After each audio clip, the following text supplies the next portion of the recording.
Nous sommes très heureux de vous retrouver ce soir sur ces plateaux de EPV Télévision pour vous présenter cette émission.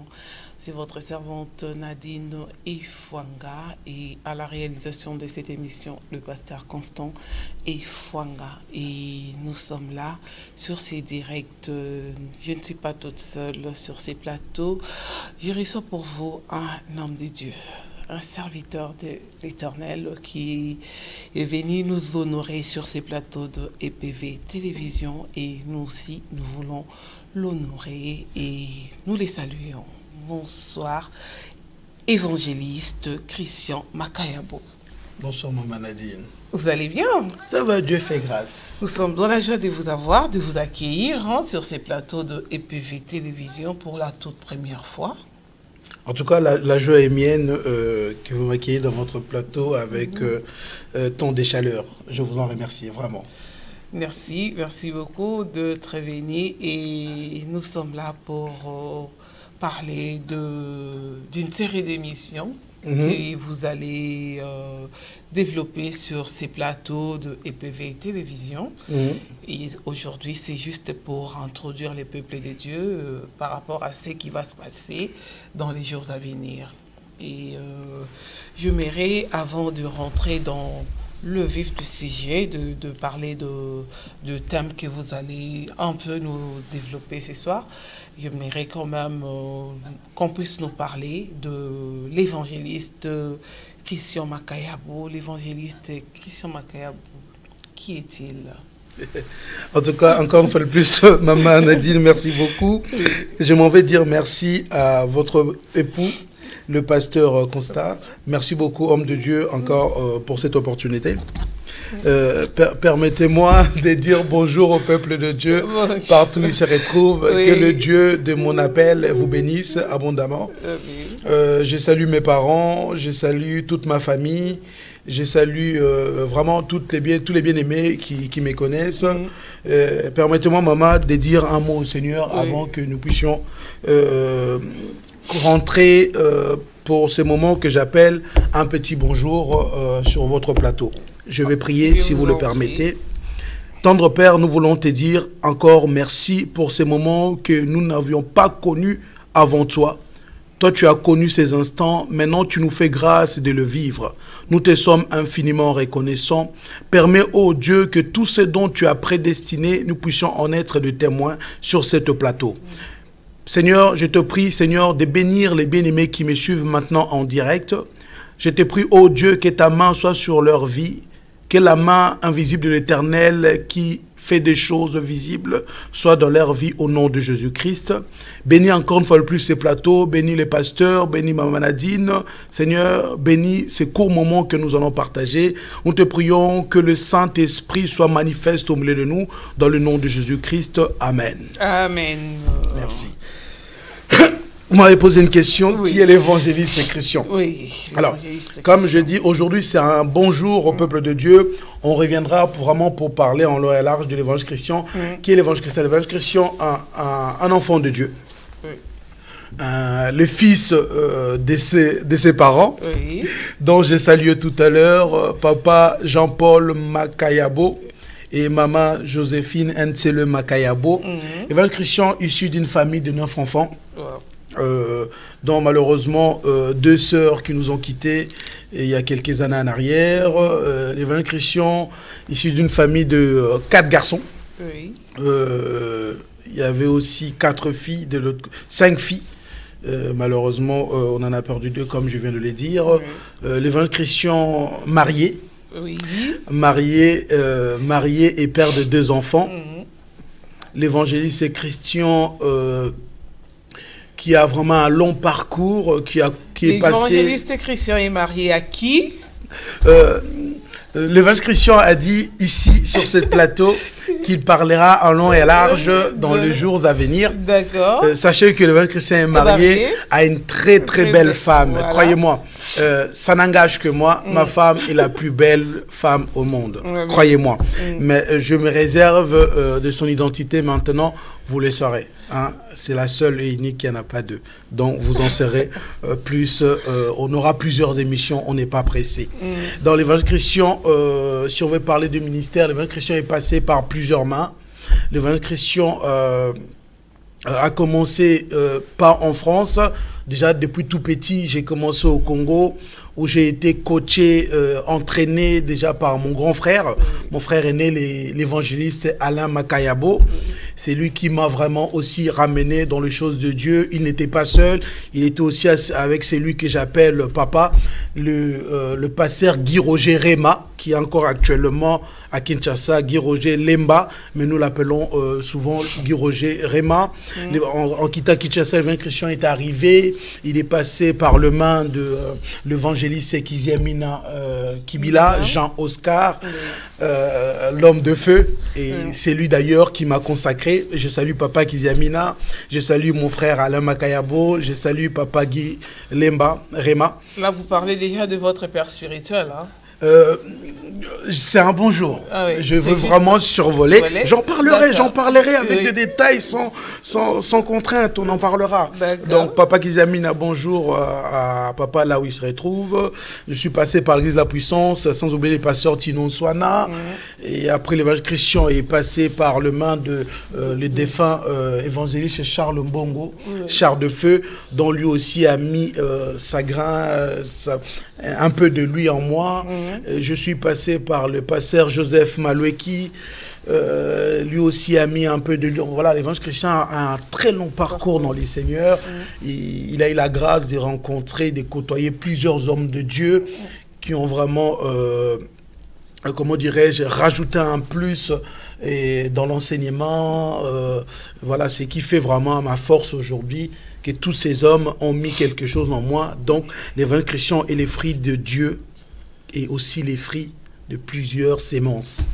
Donc voilà, si on veut parler d'une manière très courte de l'évangéliste Christian. D'accord. Votre église, c'est le Centre mondial d'évangélisation, La Félicité. L'évangile Christian est le visionnaire de l'église Centre mondial d'évangélisation, La Félicité. En effet, oui. D'accord. Et c'est votre ministère, vous avez une vision et une doctrine. Oui. Oui. Vous pouvez nous en parler, hein, parce que là, on est en train de survoler. Comme vous êtes en train de dire, on survole. Comme on a dit, on survole. Donc voilà, je n'aimerais pas que le peuple de Dieu découvre tout de suite, alors que j'ai tellement de choses à dire sur ce plateau que je me familiarise déjà. Connaissance en profondeur. L'évangile Christian parle de Jésus. Oui. Jésus qui est mort, ressuscité. Oui. L'évangile Christian ne prêche rien d'autre que la vie de Jésus. L'évangile Christian, son ministère est basé sur Jésus. L'évangile Christian, c'est un gagneur d'âme. Vraiment, je me focalise vraiment sur ça. J'en fais ma vie. C'est vraiment mon combat de tous les jours, de gagner les âmes pour les seigneurs. Voilà. Si on veut être court. Oui.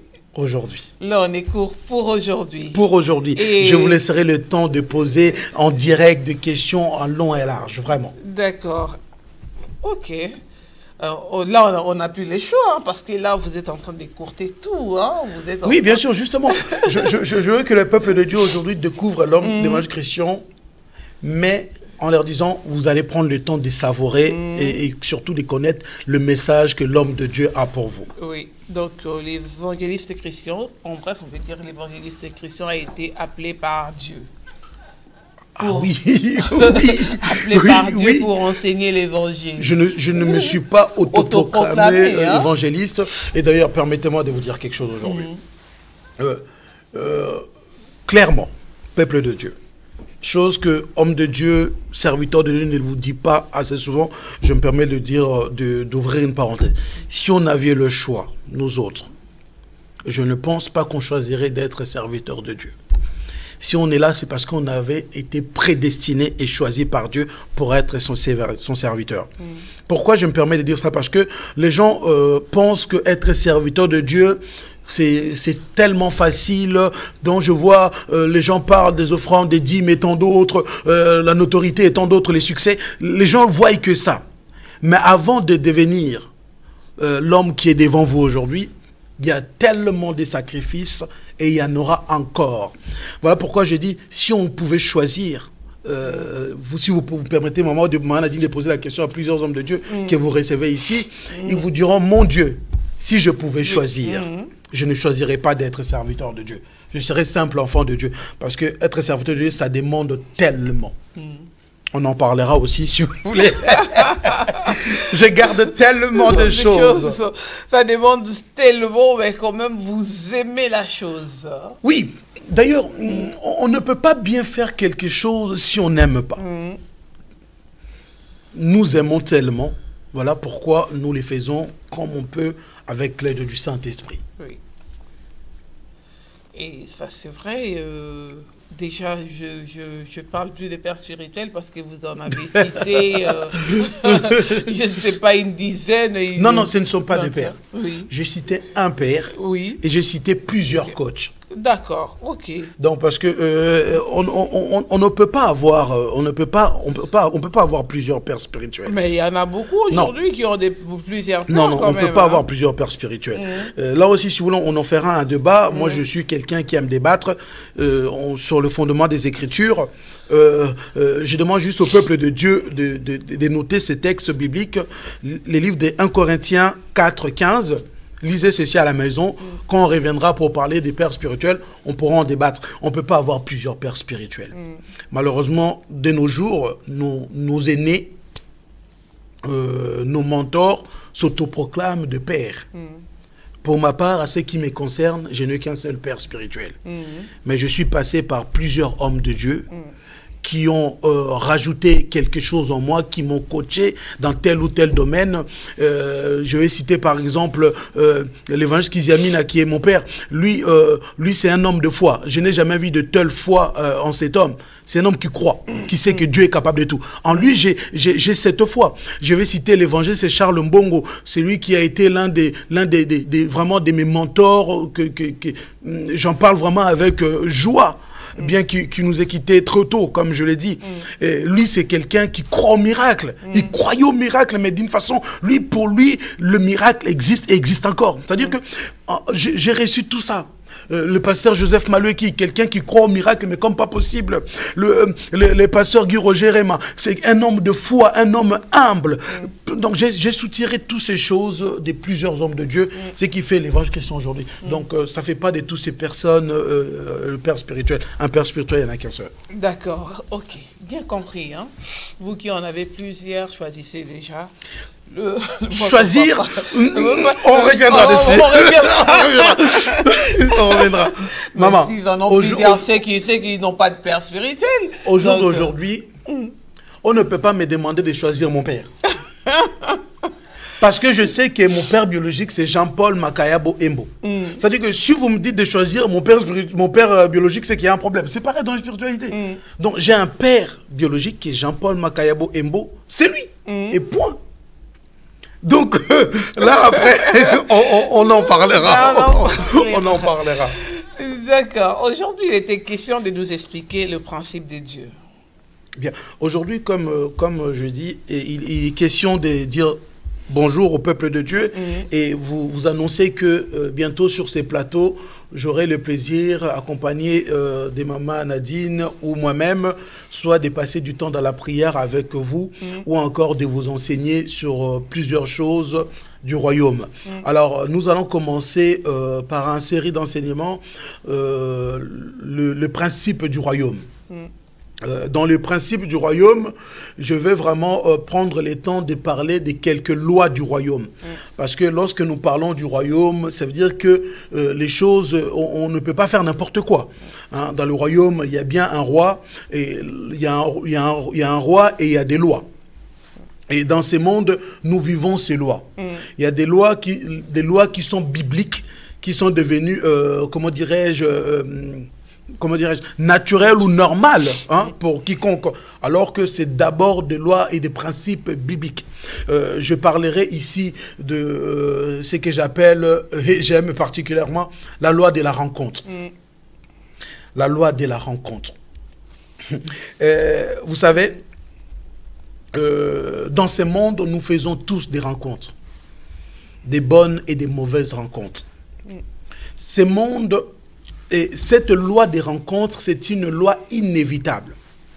C'est-à-dire quiconque qui vit sous le soleil vit sous ces conditions et sous cette loi des rencontres. Pour que je sois sur ce plateau, que je rencontre les pasteurs Constant, que je rencontre Maman Nadine, et je suis passé par cette loi des rencontres. J'ai rencontré l'adorateur Blanchard, et c'est par le bien-aimé Blanchard que je rencontre Maman Nadine, et par Maman Nadine et le plateau et PTV, je vous rencontre aujourd'hui par les biais d'internet, télé et autres. C'est-à-dire que la loi de la rencontre, on ne peut pas y éviter. La loi de la rencontre, vous savez, un jour dans les livres de 1 Samuel 9.3, livre d'1 Samuel 9.3, ou encore 1 Samuel 9.11, vous pouvez noter ces versets, je vais rentrer dans les détails dans les semaines à venir. Là, on parle d'un homme, Saoul. Saoul qui est devenu roi plus tard. Cet homme, il devait devenir roi. Mais pour devenir roi, il devait se soumettre à cette loi de rencontre. Pendant qu'il cherchait les ânesses de son père Kis, et ce monsieur est passé par cette loi que j'appelle la loi de la rencontre. Il a rencontré une fille qui lui a orienté là où se trouvait le prophète Samuel. Pour vous dire, dans ce monde, nous faisons des rencontres, des bonnes et des mauvaises rencontres. Ce que j'ai compris dans ce monde, toutes les rencontres se présentent comme des bonnes rencontres. Figurez-vous, la première fois que Joseph a rencontré la femme de Potiphar, pour Joseph, c'était une bonne rencontre. Or, ce qui était derrière la tête de cette dame n'était pas ce qui allait engendrer quelque chose de bon. Nous rencontrons des bonnes personnes, des mauvaises personnes, des personnes, lorsqu'on réalise ou lorsqu'on réfléchit, on dit « j'aurais aimé ne pas rencontrer cette personne dans ma vie ». On s'est dit, je demande qu'une seule chose, d'oublier l'existence de cette personne. Il y a des rencontres comme ça qu'on fait. On fait des rencontres aussi, on regrette, on dit, mon Dieu, pourquoi je ne me suis pas bien comporté dans cette rencontre? Et d'ailleurs, en ma qualité d'homme de Dieu, je déclare que cette année, pour toi qui me suis, pour vous qui me suivez, c'est une année de bonnes rencontres. Une année où vous allez rencontrer des gens comme Saoul a rencontré cette demoiselle qui l'a poussé à la rencontre du prophète Samuel. Or, le prophète était déjà averti. Donc, il faudrait que nous rencontrions des personnes qui vont nous pousser vers des bonnes choses. Cette année, le Seigneur a prévu beaucoup de choses, beaucoup de bonnes surprises pour les enfants de Dieu. Mais pour les vivre, là aussi, il faut peut-être passer par une rencontre. Donc, il y a aussi une loi que j'appelle aussi la loi de la naissance ou la loi de la croissance. Appelons-le comme ça, la loi de la croissance. Si vous lisez Matthieu 1, 18, ou encore vous regardez aussi Luc 2, 49, tous ces textes, je reviendrai là-dessus, ne vous inquiétez pas. Jésus-Christ qui était Dieu, qui est Dieu, il est passé par cette loi de croissance. La loi de la croissance, c'est-à-dire que tout ce qui est petit est appelé à grandir. Ce qui veut dire quoi? Si vous avez commencé une affaire et que 10 ans après, vous êtes toujours petit, il y a un problème. Parce que Dieu a institué cette loi, ou ces principes, c'est que tout ce qui est petit doit grandir. Regardez, Christ est né, la Bible nous parle même de l'âge de 12 ans.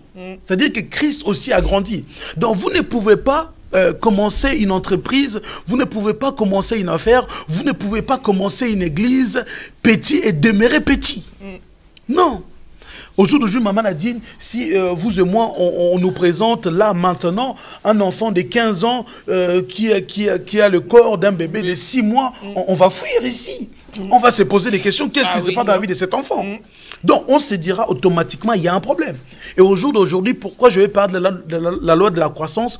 Parce que dans la vie de plusieurs enfants de Dieu, il y a un problème de croissance qui est peut-être spirituel. Donc, nous allons non seulement en parler, parce que on dit souvent, on est guéri seulement lorsqu'on arrive à découvrir la maladie. C'est-à-dire qu'une personne qui est malade, aussi longtemps que le médecin n'a pas trouvé la maladie, cette personne est malade. Lorsqu'on arrive à détecter et à savoir quelle maladie fait souffrir cette personne, on est déjà à la porte de la guérison. Donc, plusieurs vies humaines, plusieurs familles, plusieurs églises, plusieurs couples, plusieurs, comment dirais-je, institutions, entreprises, affaires, ne grandissent pas parce qu'il y a un problème. Or, nous sommes appelés à grandir. La loi de la croissance. Et par la grâce de Dieu, on parlera aussi de la loi de la faim. La loi de la faim. La loi de la faim. Vous devez savoir aujourd'hui, peuple de Dieu, tout ce qui commence finit. Tout ce qui commence finit.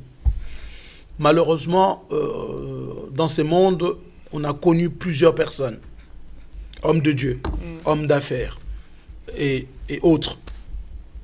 Ils ont connu vraiment une montée, ils sont montés très loin.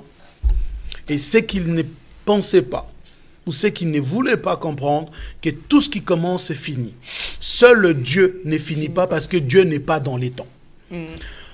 Donc, moi, j'ai commencé un jour, je suis né un certain 18 août, c'est-à-dire qu'à un moment, j'arriverai à la fin. Cette émission a commencé, elle finira. Et vous savez, un jour, Jean va envoyer ses disciples en disant...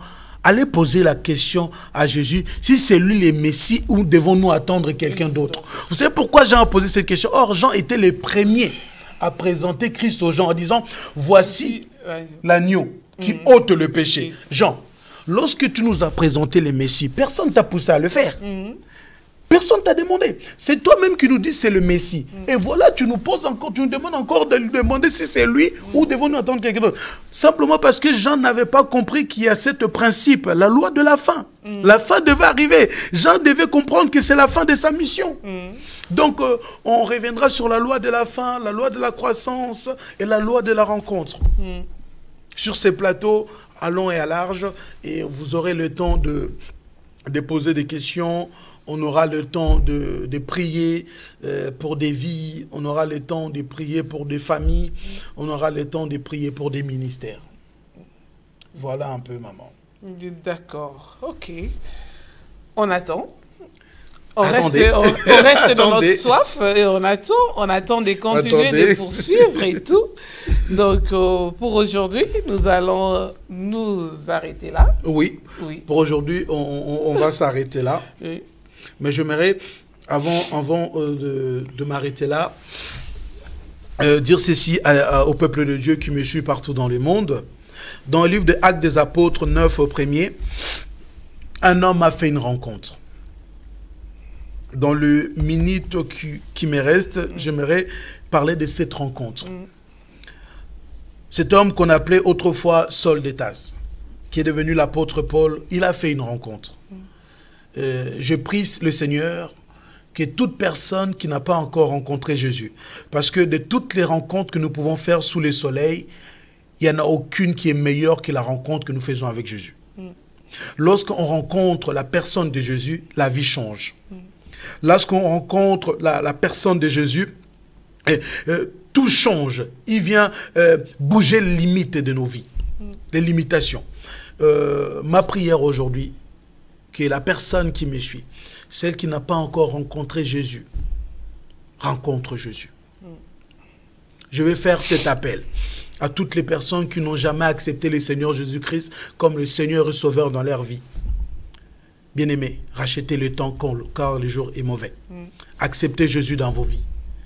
Seul Jésus, seule la rencontre avec Jésus. Vous avez rencontré des femmes, des hommes d'affaires, des présidents, vous avez rencontré toutes les personnes que vous connaissez, des pasteurs, des archibishops, des archipapes, et j'en passe.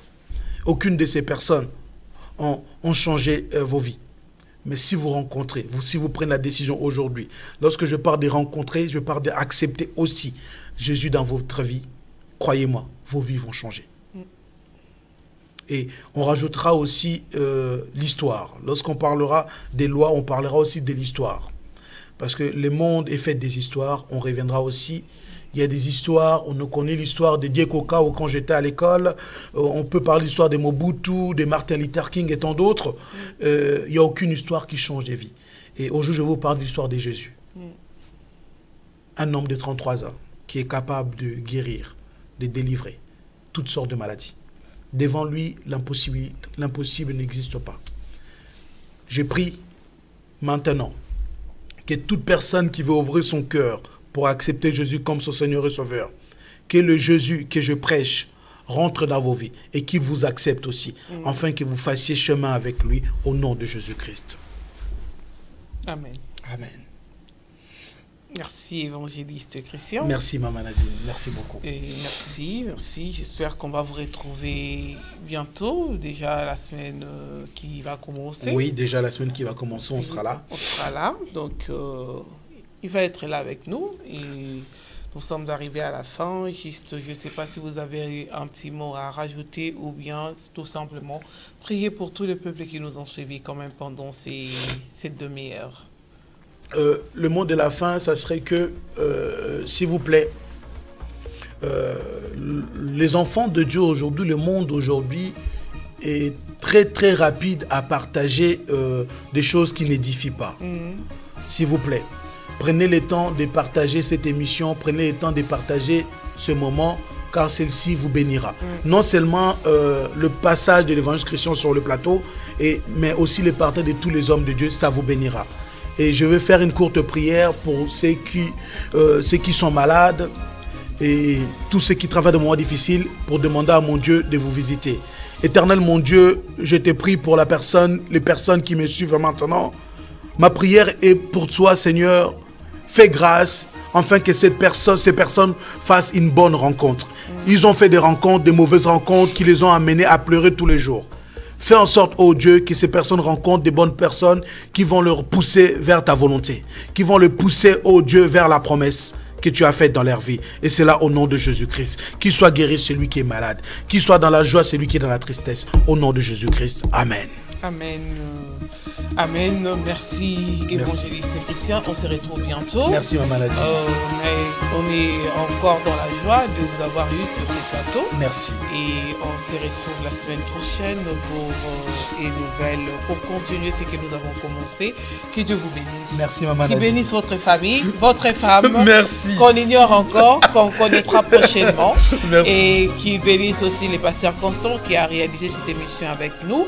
Et qu'il bénisse aussi nos frères qui étaient avec nous sur ces plateaux et vous tous dans les mondes entiers qui nous avez suivis de partout. Je vous bénis aussi également. Que Dieu vous bénisse et on se retrouve demain pour commencer la semaine en beauté avec vous.